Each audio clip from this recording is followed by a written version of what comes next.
అతను టీడీపీ కార్యకర్త ప్రభుత్వ స్థలాన్ని ఆక్రమించుకున్నాడు. ప్రభుత్వ స్థలంలోనే ఇళ్లతో పాటు ప్రహరీ గోడ కూడా నిర్మించుకున్నాడు. ఇప్పుడు డ్రైనేజీ నిర్మించాలంటే అక్రమ నిర్మాణం అడ్డొస్తోంది.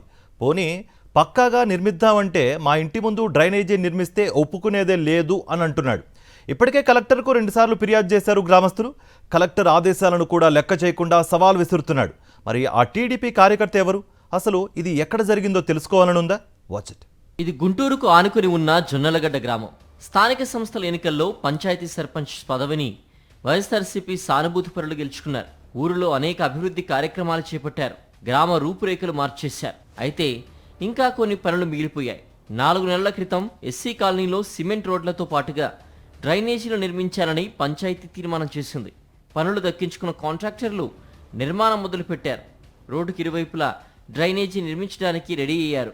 అయితే వీధిలో మధ్యలో టీడీపీ కార్యకర్త పచ్చగోళ రామచంద్రరావు ఇల్లు ఉంది. ఇతను ప్రభుత్వ స్థలాన్ని ఆక్రమించుకొని ప్రహరీ గోడ కట్టాడు. కానీ డ్రైనేజీ కట్టడానికి వీల్లేదంటూ టీడీపీ కార్యకర్త గొడవకు దిగాడు. దీంతో పంచాయతీ సెక్రటరీ తహసీల్దార్కు లెటర్ రాశారు. వీధి కొలత ప్రకారం డ్రైనేజీ నిర్మించాలని తేల్చారు. అధికారులు కొలతలు వేయకుండా రామచంద్రరావు ఎమ్మెల్యే ఆఫీస్ నుంచి ఫోన్ చేయించి అడ్డుకున్నాడు. దీంతో గ్రామస్తులు మురుగునీటితో ఇబ్బందులు పడుతున్నారు. డ్రైనేజీ నిర్మాణాన్ని అడ్డుకుంటున్న రామచంద్రరావుపై చర్యలు తీసుకోవాలని ఎమ్మెల్యే రామాంజనేయులను కలిసి గ్రామస్తులు ఫిర్యాదు చేశారు. అయితే ఎమ్మెల్యే అధికారులకు చెబుతారని భరోసానిచ్చినా గ్రామంలో మళ్ళీ అదే సీన్ రిపీట్ అయింది. పోనీ ఆక్రమించుకున్న స్థలాన్ని తొలగించకుండానే టీడీపీ నాయకుడి ఇంటి ముందు నుంచి నిర్మాణం చేస్తామని అధికారులు చెప్పినా సస్యమీరా అన్నాడు. ఇదే విషయాన్ని ఎస్సీ కాలనీ వాసులు గ్రీవెన్స్లో కలెక్టర్కు ఫిర్యాదు చేశారు. ఒక్కడి వల్ల వీధిలో ఉన్న జనమంతా ఇబ్బందులు పడుతున్నారని పేర్కొన్నారు. ఏంటంటే అధికారులు ఎవరు వచ్చినా కూడా టీడీపీ ఆఫీస్ నుంచి ఫోన్ చేపిస్తున్నారు. సో పనులన్నీ ఆపుతున్నారు. ఇది మేము ఇప్పుడుకి 4 సార్లు సార్ పని అంటే కాంట్రాక్ట్ రావటం, 4 సార్లు ఓపెన్ చేయటం, మళ్ళీ పూడ్చడం, మళ్ళీ తీయటం, ఇదే తంతు జరుగుతూ ఉంది.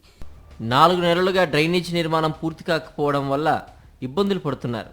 ఎక్కడ మురుగునీరు అక్కడే నిలిచిపోయి దుర్వాసనతో అల్లాడిపోతున్నామంటున్నారు కాలనీ వాసులు. రోడ్డు పైనుంచి ఇంట్లోకి వెళ్ళడానికి ఇబ్బందిగా ఉందంటున్నారు. ఇప్పటికే చిన్నపిల్లల కాలువలో పడి గాయాల పాలయ్యారని చెబుతున్నారు. డ్రైనేజీ నిర్మాణం కోసం తీసిన గుంటలు పూడ్చకపోవడం ఇబ్బందిగా మారిందంటున్నారు. ఎవరూ తమ గోడు పట్టించుకోవడం లేదని ఆవేదన వ్యక్తం చేశారు. మరి మేమైతే నిజంగా చేస్తారు పనులని చెప్పి మా ఎమ్మెల్యే గారిని గెలిపించుకున్నాం. అసలుకి నిజంగా మరి ఆయన కాడికి కూడా వెళ్తే న్యాయం జరగలేదు. మరి ఇంకెవరి కాడికి వెళ్తే జరిగింది సార్ మాకు. మరి మా పాపకైతే ఆపరేషన్ చేయించాము. చాలా ఇబ్బంది పడుతున్నాం అసలుకి.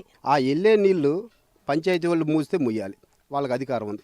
వీళ్ళు ఎవరో వచ్చి వీళ్ళే బూట్ చేసి ఇటు నీళ్ళు వెళ్ళడానికి లేదని వీళ్ళే ఏదో పంచాయతీ ప్రెసిడెంట్ లాగా లేకపోతే ఏఈ లాగా డిఈ లాగా వీళ్ళే డిపెండ్ అయ్యి వీళ్ళే చేసుకుంటున్నారు. అంతా అధికారులు కూడా బెదిరిస్తున్నారు. అధికారులు రావడం, టీడీపీ కార్యకర్త రామచంద్రరావుకు భయపడి వెళ్ళిపోవడం, 4 నెలలుగా ఇదే జరుగుతోందని కాలనీ వాసులు మండిపడుతున్నారు. టీడీపీ కార్యకర్త ఇప్పుడు బరితెగించి కాలువను తన ఇంటి ముందు కాకుండా వేరే వైపుకు మళ్లించాలని చెబుతూ ఉంటే అధికారులు కూడా సరేనని రోడ్డు పగలగొట్టడానికి రెడీ అవుతున్నారని ఆగ్రహిస్తున్నారు. ఎమ్మెల్యే కార్యకర్తలకు సపోర్ట్ చేయడం వల్లే తమకు ఇబ్బందులు ఎదురవుతున్నాయని అంటున్నారు.